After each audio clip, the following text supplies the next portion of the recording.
పూరా లోకల్. మీకు మూసీ నది గురించి ఏం తెలుసు? యాక్చువల్గా ఈ వాటర్ ఈ నది అనేది మనకి వికారాబాద్ నుంచి స్టార్ట్ అవుతుంది. వికారాబాద్ ఫారెస్ట్ నుంచి అనంతగిరి హిల్స్ నుంచి స్టార్ట్ అయ్యి తర్వాత శంకర్పల్లి పై నుంచి గండిపేట వెళ్తాయి. గండిపేటలో రీఫ్రెష్ అయ్యి మన మూసీ నదిలోకి ప్రవహిస్తాయి. అక్కడ నుంచి నల్గొండ వెళ్తాయి యాక్చువల్గా ఈ వాటర్ ఇప్పుడు ఈ కలర్ చూసారు కదా, యాక్చువల్లీ ఈ కలర్ వెళ్తుంది బ్రౌన్, నెక్స్ట్ ఈ కలర్ వైట్ అవుతాయి అక్కడ వెళ్ళిన తర్వాత. యాక్చువల్ నిజాం అప్పుడు మన తాతలు అప్పుడు ఉన్నప్పుడు మన మూసీ నది వాటర్ మనం తాగేవాళ్ళము, బట్టలు ఉతకడానికి మన స్నానాలకి దానికి యూజ్ చేసాము. యాక్చువల్లీ ఇప్పుడు ఏమైందంటే మూసీ నది మనం ఆల్రెడీ చూస్తున్నాం హైదరాబాద్లో, మనము ఇక్కడ మురికి నీరుగా మారిపోయింది మొత్తము. ఇప్పుడు ఏంటంటే తెలంగాణ ప్రభుత్వం కొంచెం దాని దృష్టికి తీసుకొని మూసీ నది కొంచెం డెవలప్ చేయండి, మనకి ఇంకా ఫర్దర్గా యూజ్ అవుతుంది. ఇప్పుడు ఏంటంటే ఫారెన్లో చూస్తున్నాం ఆల్రెడీ మనము, సేమ్ అలాగా మూసీ నదిలో డ్రైనేజ్ వాటర్ అవి కలుషితం కాకుండా మంచి వాటర్ యూజ్ చేస్తే బాగుంటుంది. అలాగే ఈ నది ఉంది కదా వికారాబాద్ నుంచి మనం ఇప్పుడు గండిపేట దాకా, ఇది యాక్చువల్గా ఇది డెవలప్ చేయాలి మనము. యాక్చువల్గా బ్రిడ్జెస్ కూడా బాగాలేవు వచ్చేపోయే వాళ్ళకి, ఈ నదిని కొంచెం డెవలప్ చేసి పట్టించుకునే వాళ్ళు ఉంటే బాగుంటుంది. కొంచెం తెలంగాణ ప్రభుత్వం కొంచెం ఈ నదికి సహకరిస్తే అన్ని విధాలుగా ఇక్కడ చుట్టుపక్కల గ్రామాలకి పంట పొలాలకి దానికి చాలా యూజ్ అవుతాయి వాటర్. నువ్వు చిన్నప్పుడు మూసీ నదిలో ఈత కొట్టినావు ఎప్పుడన్నా?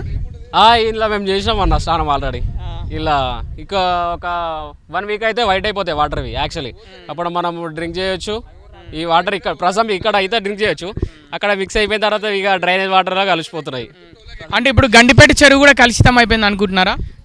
ఆల్రెడీ అయిపోయింది. ఇంకోటి ఏంటిదంటే చిల్డ్రనే ఇప్పుడు మన హైడ్రా వచ్చింది, సేమ్ ఇప్పుడు ఇది ఈ గ్రామం ఉంది కదా ఇక్కడనే మనకి ఇల్లులు కడుతున్నారు, ఇప్పుడు డైరెక్ట్ వచ్చే దాంట్లోనే ఇల్లులు కడుతున్నారు. అవి కూడా కొంచెం క్లీన్నెస్ చేస్తే కొంచెం మనకి వాటర్ కూడా ఇంకా తొందరగా వెళ్ళిపోనికే ఛాన్సెస్ ఉంటాయి మనకి. ఇప్పుడు ప్రపంచ దేశాల్లో అంటే వివిధ దేశాల్లో ఫారిన్లో అక్కడ నదులు చాలా బాగుంటాయి, సుందరీకరణ అంటే నదుల చుట్టూ అందమైనవి చిన్నవి అవి బిల్డింగ్స్ కడుతుంటారు, లేకపోతే షాపింగ్ మాల్స్, బిజినెస్ సెంటర్స్ అట్లా కడుతుంటారు. ఇట్లా ఈ నదుల చుట్టూ కూడా మన హైదరాబాద్ చుట్టూన్న ఈ నది ఒక మూసీ నదికి బాగా చరిత్ర ఉంది కదా, దీన్ని కూడా అట్లా చేస్తే బాగుంటుంది అనుకుంటున్నా. ఇది మెయిన్ పాయింట్ అన్న. ఇది ఏంటిదంటే ఇప్పుడు ఫారెన్లో సేమ్ ఎలా చూపిస్తున్నారు మనకి మన నదులు, సేమ్ మన డ్రైనేజ్ వాటర్ ఇప్పుడు హైదరాబాద్లో డ్రైనేజ్ వాటర్ అనేది నదిలో కలుస్తుంది. అయితే మన ఈ మూసీ నదిలో కలవకుండా దానికి ఒక సపరేట్ వే చేస్తే మన హైదరాబాద్ కూడా same as it is foreign type అవుతుంది. మెయిన్ ఏంటిదంటే ఇలా కలుషితం కాకుండా చూడాలి మనం వాటర్, అలా మన ప్రభుత్వం చర్యలు తీసుకుంటే కంపల్సరీ అవుతుంది. ఇప్పుడు దానికి తగ్గట్టుగానే ఇప్పుడు ప్రభుత్వం ముందడుగులు వేస్తుంది, మరి ప్రజల నుంచి దీనికి సపోర్ట్ ఉండాలని అనుకుంటున్నాను. ప్రజలు సపోర్ట్ ఇవ్వాలి. యాక్చువల్గా ప్రజలు కూడా కొంచెం మనది కూడా కొంచెం తప్పు ఉంది, మనకు తెలియక చేసినాం అది. కానీ ప్రజలకి గవర్నమెంట్ సహకారం ఇవ్వాలి, మనం వాళ్ళకి ఇవ్వద్దు. ప్రజలకు గవర్నమెంట్ సహకారం ఇవ్వాలి, మనం కూడా ప్రజలకు ఇవ్వాలి, అప్పుడు మన అభివృద్ధి అవుతుంది. అంటే ప్రకృతిని మనమే కాపాడుకోవాలంటావా? మనం కంపల్సరీ ప్రకృతి కాపాడాలన్న, లేకపోతే ఇక చూస్తున్నాం ఆల్రెడీ ఇప్పుడు ఒక ఫారెస్ట్ వెళ్ళిపోతుంది అక్కడ దామగుండం అనేది, అది దాని గురించి కూడా మనం మాట్లాడాలి. ఇప్పుడు ఆ వాటర్ కూడా ఇక్కడ వచ్చే ఛాన్స్, ఈ వాటర్ కంపల్సరీ ఇందులో కలుస్తాయి. దామగుండం ఫారెస్ట్ కూడా మనం ప్రొటెక్ట్ చేయాలి కంపల్సరీ. దాని గురించి కూడా మీ ఛానల్ ముందుకు తీసుకెళ్ళాలి. డబుల్ బెడ్రూమ్లు ఇల్లు కట్టిరు కదా సిటీలో, ఇప్పుడు మూసీ నది చుట్టుపక్కల ఉన్న 50 మీటర్ల వరకు అవి కూలగొట్టేస్తున్నారు అనమాట. కూలగొట్టేసి ఎవరైతే వాళ్ళు నిర్వాసితులు ఉంటారో వాళ్ళకి మళ్ళీ పునరావాసం కల్పిస్తున్నారు అనమాట డబుల్ బెడ్రూమ్ ఇళ్ళల్లో. ఇది కరెక్టే అంటావా? అంటే మంచిదే అంటావా గవర్నమెంట్ తీసుకునే స్టెప్?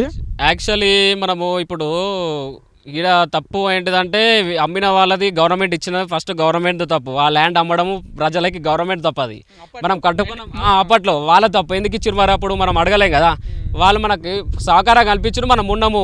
ఇప్పుడు మళ్ళీ వాళ్ళే వచ్చి మీరు వెళ్ళిపోండి తీయాలంటే ప్రజలు కట్టుకున్నారు. యాక్చువల్గా లోపల సామాన్స్ గ్రోసరీ అవన్నీ ఉంటాయి, అవన్నీ వాళ్ళు బయటకు తీసుకోకుండానే ఇల్లులు గులగొడుతున్నాం అంటే మన తప్పు. వాళ్ళకి టైం ఇవ్వాలి, యాక్చువల్లీ టైం ఇచ్చి వాళ్ళకి గులగొట్టి ఇప్పుడు డబుల్ బెడ్రూమ్ ఇస్తా అంటున్నారు, అది ఇవ్వాలి కంపల్సరీ ఇవ్వాలి వాళ్ళకి. గృహం అనేది ఒకటి కనిపించాలి. మీకు మూసీ నది గురించి ఏం తెలుసు? మీకు ఎప్పటి నుంచి మీరు ఈ మూసీ నది గురించి చూస్తున్నారు? దగ్గర 40 సంవత్సరాలు అవుతుంది వీడికి ఇది కట్టి. ఇది ఎక్కడి నుంచి వస్తుంది మూసీ నది? ఇది వికారాబాద్ నీళ్ళు ఇక్కడ వస్తున్నాయి. ఓకే, ఇది ఒకప్పుడు ఇది దీనివల్ల మంచి పంటలు పండించే వల్ల ఈ మూసీ నది ఈ పంటలు దీంతో ఏం పండలేవు గండిపేటనే నింతది. ఓకే, ఖాళీ ఇక్కడి నుంచి వెళ్ళి గండిపేటనే నింతది. ఇక్కడి నుంచి వెళ్ళి గండిపేటనే నింతది, ఎక్కడ వెళ్ళాయి నీళ్ళు ఇళ్ళకి. గండిపేటలో శుభ్రత అవుతాయా? గండిపేట శుభ్రత అయితే ఎక్కడ పార్సల్ నిండినాక అక్కడ ఎక్కడ తీస్తారో తెలియదు ఇక అట్లా. అంటే మూసీ నదికి ఘనమైన చరిత్ర ఉందని చెప్తున్నారు. అంటే నిజాం కాలం నాటి ఇది మూసీ నదికి చరిత్ర ఉంది అని అంటున్నారు, నిజమేనా? నిజమే. అంటే ఇప్పుడు ఎర్రగా కనిపిస్తున్నాయి నీళ్ళు, మరి మీరు చిన్నగా ఉన్నప్పుడు ఈ నీళ్ళు మూసీ నది నీళ్ళు ఎట్లుండేటి? తక్కువ అయినప్పుడు తెల్లగా ఉండాలి నీళ్ళు. తక్కువ ఇప్పుడు ఈ ప్రవాహం తక్కువైనప్పుడు నీళ్ళు తెల్లగా కనిపిస్తాయా? అవు తెల్లగా ఉంటాయి మనం తాగేటట్టు. ఓకే, అప్పుడు తాగొచ్చా ఈ నీళ్ళని? ఈ నీళ్ళు ఇప్పుడు మురికి నీళ్ళు అయినాయి, అది తాగొచ్చు కానీ ఇప్పుడు మనం తాగలేము ఈ నీళ్ళు. అంటే ఇప్పుడు వర్షాలు తగ్గిపోయినాక మళ్ళీ తెల్లగా అయితే ఆ నీళ్ళు తెల్లగా అయితే కానీ మనం తాగలేము. ఎందుకు? ఎందుకు? అడ్డమైన నీళ్ళు వస్తున్నాయి ఇళ్ళకు. ఈ అభ్యాసులు ఉంటాయి అన్నీ ఇళ్ళకే వాడేసారు. ఊర్లలో నీళ్ళు మోర్ల నీళ్ళు అన్నీ ఇళ్ళకే వాడేసారు. అడ్డమైన చెత్త ఇళ్ళనే వాడేస్తారు.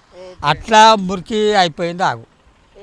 ఊళ్ళల్లో మరుగుదొడ్ల నీళ్ళు, అలాగే చుట్టుపక్కల ఏమన్నా చిన్న చిన్న ఫ్యాక్టరీలు ఉన్న ఆ నీళ్ళు అన్నింటినీ దీంట్లోకి మరలిస్తున్నారు. దీంట్లోకే వచ్చేసినాయి. సో అందుకే మూసినది ఖరాబ్ అయిపోయింది. ఈ నీళ్ళు వాటర్ మొత్తం ఖరాబ్ అయ్యి మనం తానం కూడా చేస్తే కాళ్ళు చేతులు కడుక్కున్నా చిట్ట గోకుడు. మీరు చిన్నగా ఉన్నప్పుడు దీంట్లో స్నానాలు చేసేవాళ్ళ? ఇట్లా తానాలు చేసినాం, బట్టలు ఉతుకున్నాం, తాగినాం. మరి ఇప్పుడు ఏట్లేదు ఆ పనులు? ఇప్పుడు నచ్చాయి మనకి నీళ్ళే వాడడం తక్కువ. ఇక ఇప్పుడు అసలు మూసినదిని ఎవరు పట్టించుకోలేదు, జస్ట్ అట్లా ప్రవహిస్తుంది, గండిపేట నింపుతుంది, అట్నీ చాటు వెళ్ళిపోతుంది. అక్కడ వెళ్ళిపోతున్నాయి. గండిపేట కూడా చెడిపోయింది. ఇంతవరకు ఆ గండిపేట నీళ్ళు కూడా తాగిరు. హైదరాబాద్ గండిపేటకి వెళ్ళి నీళ్ళు కూడా హైదరాబాద్ నీళ్ళు తాగిరు. తాగిన వాళ్ళు కూడా ఆ నీళ్ళు కూడా బంద్ అయినాయి గండిపేటలో కూడా. ఈ వర్షాకాలం అంతా అందుకే పోతుంది కదా, ఎక్కడ వెళ్ళదు ఇక. అడ్డమైన నీళ్ళు అందుకే పోతున్నాయి. గండిపేట నీళ్ళు కూడా కలుషితం అయిపోయినాయా? అవి కూడా మరి ఘోరంగా అయినాయి. ఎవరు తాగుకుంటారు. హైదరాబాద్ మొత్తం తాగిన నీళ్ళు. చెప్పండి, మీకు మూసీ నది గురించి ఏం తెలుసు? మాకు మూసీ నది కోసం చాలా ఎక్కువ తెలీదు. మాకు తెలిసింది గండిపేట చెరువు, పొద్దుటూరు వాగు, చెవిలకి వెళ్ళి వచ్చే ఇది వికారాబాద్ నుంచి తాండూరుకి వెళ్ళి దూరంకి వెళ్ళి వస్తుంది. ఈ వాగు నుంచి ఇక్కడ చుట్టుపక్కల గ్రామస్తులు చాలా మంచిగా పంటలు పండించుకుంటారు. కానీ ఇక్కడ ఉన్న చెవెల ఎమ్మెల్యే కాలేయాదయ్య ఆయన ఆధ్వర్యంలో చాలా విల్లాసు గురైనాయి.